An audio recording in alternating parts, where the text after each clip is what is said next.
Welcome to week 5 of ESL Cognitive Language Acquisition. And today we are going to be looking at several of the theories that we've kind of discussed in the past, but diving in just a little bit deeper. I hope all is going well and that you were able to get through last week fine. Please let me know if you have questions and if I can support in any way. I'll try to stay caught up with grades in the next couple of days so that you're good to go with this as we move forward. So today we are going to solidify our understanding of the language development and learning theories of second language acquisition, and that's kind of what this class is about, so we'll review this quite a bit. We are going to deepen our exploration of cognitive psychology and deeper our understanding of the sociocultural theory. After that, you're going to explore the WIDA standards as they relate to the sociocultural theory. And I'm going to have you interpret a WIDA score report, reading a little bit of how WIDA would like us to interpret that, and then make specific determinations as to plans on how to serve a particular student based on your understanding of that report. So that'll take us through today. So let's get started. Just a review, we've talked about this before, but it kind of ties in to what we're learning today. So we'll talk about the behaviorist and innatist perspectives. We've done this before, so it's just a review. Remember, behaviorism explains learning in terms of imitation, practice, and reinforcement or feedback based on success, and that usually also relates to habit formation. And in the 1960s to 70s, many practiced mimicry and memorization techniques where students learned dialogue and sentence patterns by heart in order to establish fluency and habits. And that was part of the behaviorist theory, and of course you remember that that's Skinner and his idea of we learn as we are reinforced from that learning, and we try harder, or we're stimulated by that, and we continue to try to learn. The innatist perspective, remember, explains that learning is an innate skill. It's part of what we do, and that's Noam Chomsky's work. And then also part of his work is the universal grammar theory, a theory that all children acquire the language of their environment during the critical period of their development. And acquisition of the grammatical features of a language takes place naturally while learners are engaged in meaningful use of the language. But remember, it doesn't take place at the same time for everyone, it just kind of is in the same order.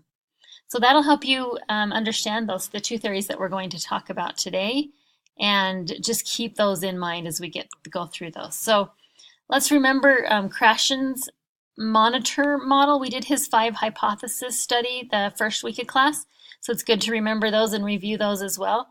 So his first theory is the acquisition learning hypothesis, which means we acquire language as we are exposed with little conscious effort, but we learn through conscious attention to the forms and to the rules. And you'll see how that ties in today to some of the other theories.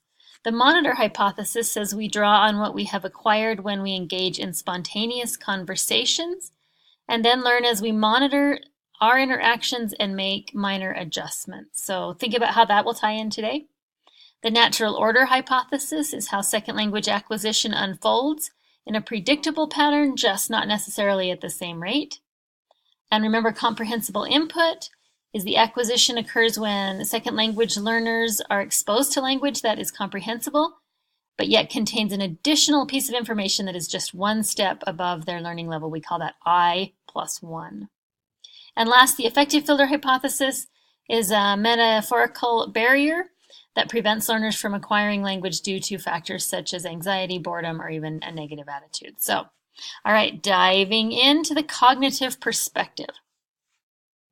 So the cognitive perspective main hypothesis is that humans have language-specific modules in the brain, and acquisition and learning are all distinct mental processes. So it's cognitive, it's something we do mentally. In the research, first and second language acquisition is seen as drawing on the same processes of perception, memory, categorization, and generalization. The differences in language 1 and language 2 are in the ability to learn, the circumstances of learning, as well as what the learner already knows about the language and how that prior knowledge shapes their perception of the new language. Oftentimes they will use the model of a computer in this learning theory, where the mind has the ability and capacity to store, to integrate, and retrieve information just like a computer does. And so that's the cognitive perspective. There's a couple of models that we look at in the cognitive perspective. The first one is information processing, the building up of knowledge that can eventually be called automaticity, for speaking and understanding happens over time and through the use and hearing of patterns, words, and the relationship between them. So we process that information, we hear it again, we do it again, and we become automatic. So most learners take that knowledge that they are aware of having, something they've kind of, oh, I've heard this before, and we call that declarative language. For example, a grammar rule or a phrase or something that we've heard. And then through that use and use again and practice and use again, it becomes now procedural knowledge. It's not something that we just declare we have, but it becomes part of our procedure or the ability to use it. And as we continue to practice and use the procedural knowledge, it becomes automatic. And then the learner moves on to forgetting that they ever learned it at all. It just becomes part of who they are and it becomes automatic. You don't have to think about it, and it doesn't take cognitive energy to do it. It just becomes part of who we are. And so that's how we process information and learn over time. So another perspective is called usage-based learning. The hypothesis here is that learning occurs because of repeated use. We develop stronger and stronger networks of associations or connections between features and those contexts as we occur. And we'll talk about that with the brain just a little bit. As we continue to use the information, we develop connections in the brain, and we get more and more and more, or I guess not more, stronger and stronger with that as time goes on. So an example might be that learners might get subject-verb agreement correct, but not because they know the rule, but because they've heard it over and over. So they might heard I say or he says a lot. In fact, so often in their environment that each subject pronoun activates that correct verb form in their brain, and they're able to use it automatically, and they do it more and more over time. Not necessarily because they learned the rule, but because they hear it and use it all the time. So another theory is the language and the brain theory, and this is relatively new, and there's still a ton of work being in neuroscience and looking at the brain and how this actually works. But I thought this was pretty interesting. This is actually a study of second language learning and dementia and how second language learning can support and can decrease the effects of dementia and can actually hold it back over time. So this is a pretty interesting graphic where we see that the yellow area is the part of the brain that's activated when we learn another language, more than one language, and the part of the brain that's activated when we learn our first language. And you'll notice that there's different locations of the brain that are being fired and connections are being made in our second language acquisition. And you'll see that areas of the brain from first language acquisition, but there's also quite a bit of overlap that happens. As we become more automatic, our second language learning looks a lot like our first language, and it happens in the same part of the brain. And so as we get better and better at that, it actually reverts back to that part of the brain and becomes just like we learned a first language. But in that initial learning process of that second language, we're firing all different parts of the brain that we might not be using before. So I thought that was pretty interesting. But remember, the science in this is still pretty new, and there's a lot more research to be done in this field to help us understand how that works with the brain. So moving on to the cognitive perspective is interaction and noticing. So the interaction hypothesis talks about conversational interaction and how it is super essential. It's not, if not even sufficient, like enough, as a condition of second language acquisition. Learners need opportunities to interact with other speakers, working together to reach mutual comprehension through the negotiation of meaning. This comes back again and again and again to the importance of dialogue in the classroom, because students are able to negotiate making meaning and giving meaning and just holding a conversation, and that just in itself starts to build fluency and those connections in the brain. So meaning is negotiated through comprehension checks, and we do that as we are listening to others, as they get their facial expressions and see if that makes sense to them. We're doing that on our own, and It ensures that the learner is understood, and so we're making that comprehension. For example, I might say the bus leaves at 6:30. Do you understand? Trying to see or make those connections. We also do clarification requests. Usually the learner wants to clarify to get the native speaker to clarify if that's been understood or if that's correct. They might say, could you clarify or repeat that, please, so that I understand and you understand. Those requests from the learner lead to further modification, and then maybe even further action by the native speaker to support.